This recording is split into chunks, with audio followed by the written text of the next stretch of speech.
The Endgame of Nightingale is huge as it unlocks Ascended Realms, much more difficult worlds with grand rewards, and also gear up for Vault Hunting, which is a multiplayer event where you will tackle the most challenging encounters together with other realm walkers around the world.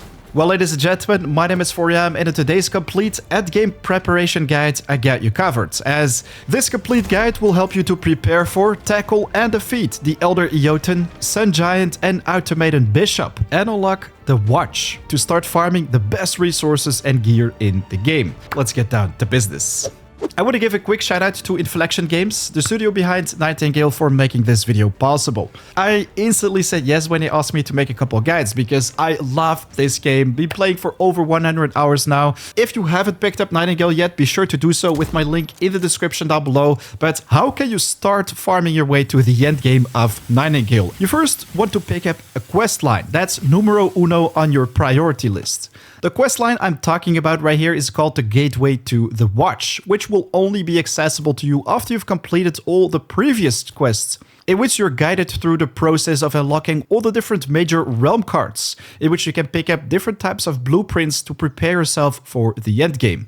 At a certain point, you will receive a quest for which you will have to visit a herbarium desert realm, in which you can find Nelly Bly, always found on top of a mountain plateau, right next to an unstable portal and also near an essence trader.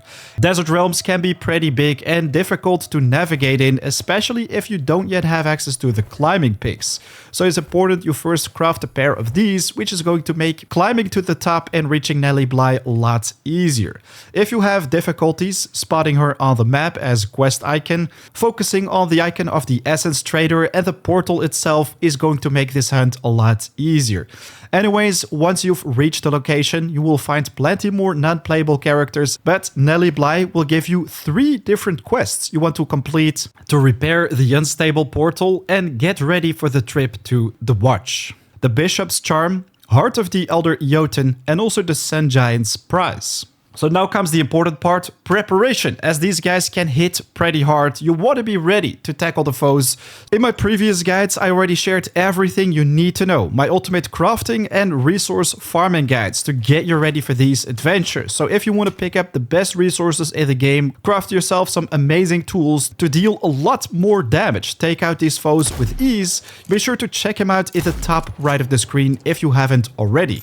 But let's check out our first target, the Sun Giant. This one can only be found in a specific realm, the Desert Hunt realm, so be sure to combine these 2 cards to get the perfect conditions for this encounter. If you're having trouble with combat, you can always tone down the realm difficulty right here. Go from 150 to only 40 on easy versus hard.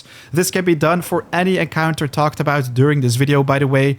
So once you've spawned in the Hunt Desert realm, it's important you first complete the Fey Tower right here. This is not essential, but very much recommended to not only make farming resources in this area a lot easier, but also to take out foes, complete challenges, and farm essence a lot more efficient. Especially with the Duelist card. Man, this is my absolute favorite card in the game. It allows you to hit like a truck, while of course the trade-off is that you will take more damage yourself, especially when fighting the Sun Giant from long range with rifle is going to make this encounter much easier.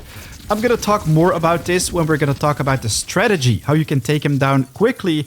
But first, of course, we want to focus on tracking him down, which can be a challenge as desert realms can be pretty big. I mean, if you want to scout the entire desert, for this there is also a solution to your problems, which is the spyglass, which you unlock pretty early game. When you right click to zoom, I'm gonna be honest, the zoom is pretty terrible, but still it allows you to spot all your enemies with name tags in the area, which we're also going to use to track down foes talked about later in this video, but the Sun Giant can actually be spotted from very far away. Right here he is level 115, and we can literally see him walking behind the desert plateaus. When I opened up the map, I saw that the portal was actually pretty close to him, so I decided to quick travel back to my respite, take the portal and spawn only a couple hundred meters away from him. So this can definitely make your hunting trips a lot more efficient. Anyways, once you're there, it's time to talk about the strategy, how you can take him down with ease. On higher difficulties, it's not going to be a walk in the park though, while with the preparations talked about earlier, this encounter is going to be a lot easier. So, the Sun Giant has a pretty slow attack animation. It primarily uses ranged attacks. Either shoots a bundle of flares to your direction, which can already hit like a truck, or a laser that will slowly move towards you as well. In both cases, I think the hunting knife is amazing to quickly dash away from the hazard. Strafing to the sides I think works best, and if combined with the umbrella, of course you can cover even greater distances. I definitely recommend you to stay on flat terrain and sometimes also move behind sandbags, because this will pretty much LOS him or get out line of sight, so it's impossible for the Sun Giant to hit you with his attacks. While you're dancing in the desert, it's important you always have your rifle at the ready, locked and loaded to take those shots, primarily focused on the head, because this is his weak spot on which you will deal the most damage. The card we just played allows you to deal a lot more damage, resolve combat a little bit faster, while there is also a chance you get one shot during the process, which unfortunately happened to me at the very end of this encounter because I also got attacked by another creature in the back. So it's important to always watch your back while you're doing this and not cover too much ground, let's say, during the battle, because you can aggro other mobs when doing so. From my experience, his HP doesn't regenerate, or maybe this takes a very long time. So this gives you a nice time window to get back to the foe and take him out, which will drop some amber gems, iron ingots, and palladic etched ingots as rewards. Be sure to save one of those, as you're gonna have to turn it in at Nelly Bly's to complete the first quest. Anyways, next up we have the Elder Eoten, a legendary tree. Just like with the Sun Giant, we also want to have a hunt realm for the Elder Eoten. This time though, you want to throw a force card on the table, which can also be pretty tricky to find, as this foe doesn't show itself above ground. This especially makes tracking down the Elder Eoten a challenge because it's not on the move. While there are some pretty neat tricks how you can locate it a lot faster. First off, you want to open up your map and check out the road network and search for all the corners in the world where they basically ends, as right here you have a pretty high chance of finding the Elder Eoten, which is a unique big looking tree unlike all the others. Just like with the Sun Giant, there is an even better way to track down this foe. Use your sunglass, as once again you can see all the characters in the area, both enemies, NPCs, but also Eotens underground, including the Hold Eotens, which you can find a lot more. This is a smaller variant pine tree, also boss basically, which drops Eoten hearts, not the Elder Eoten hearts, but already a challenge to tackle on their own. The Elder Eoten tree will look exactly like this, and when you use your spyglass, well, it's going to become even easier to track it down. While after you've done so, it's time to make a sacrifice at the offering altar, let's say, which will refund the resource afterwards, but will basically get the tree on the move. So right now you are ready to battle the Elder Eoten.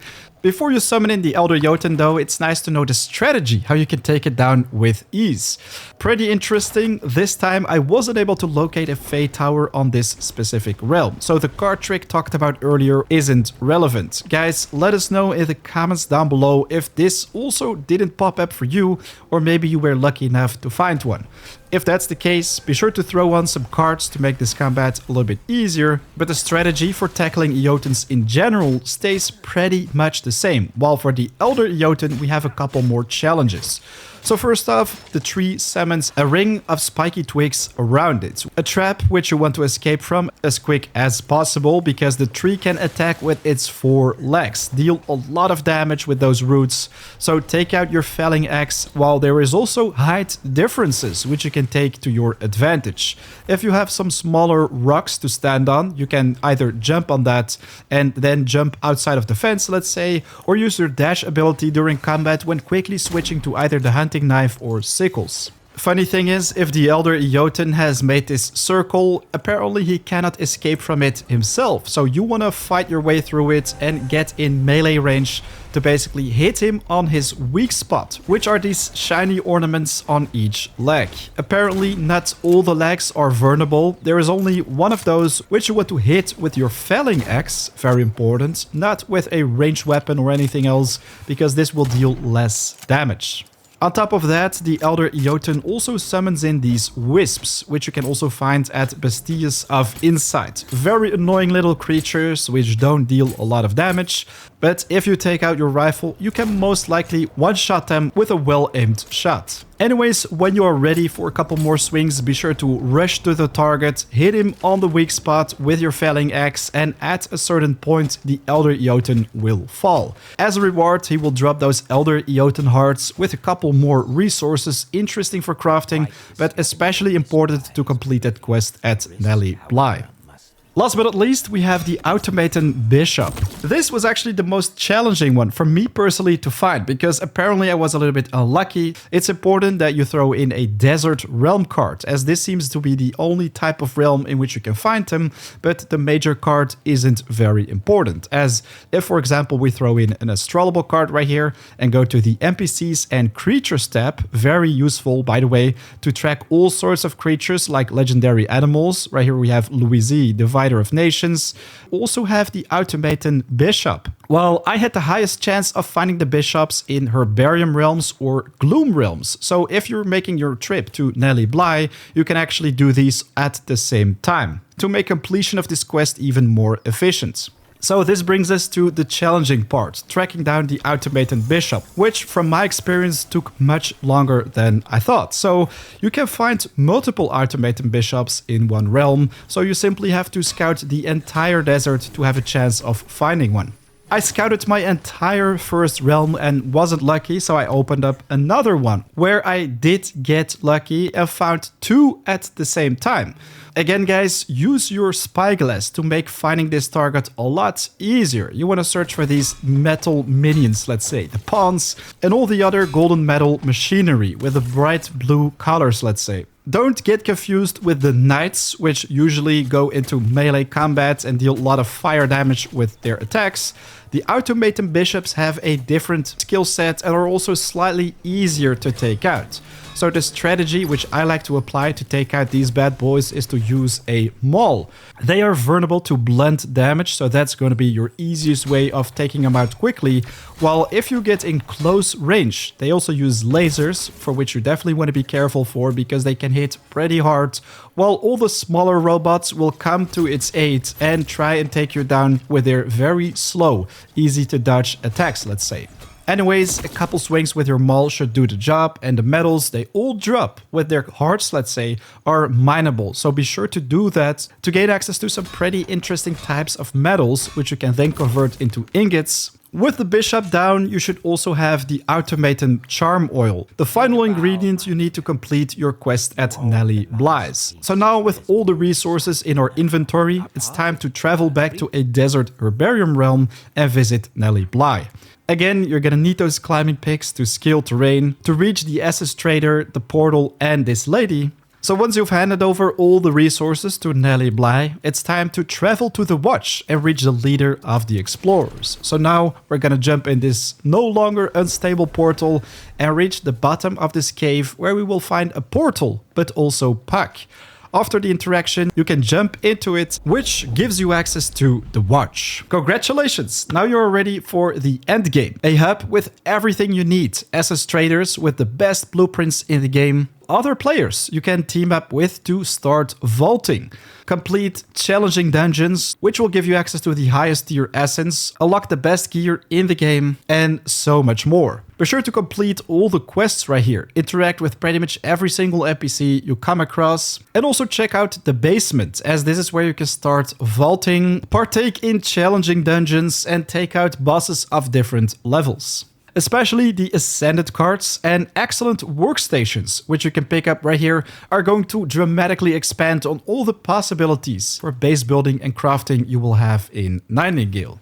So there you have it, everything you need to get ready for the endgame in Nightingale. If you found this video helpful, be sure to leave a like. You have no idea how much you help out the channel with it. If you have any questions or suggestions for future videos, you're always very welcome to leave them in the comments down below and join our community Discord with thousands of members to party up and vault together with other Realm Walkers. If you're new to the channel, be sure to subscribe as a lot more Nightingale is coming your way. Right now, though, it's 4 AM out, so I want to thank you for watching. I'll check you in the next video or live stream. Take care. Peace.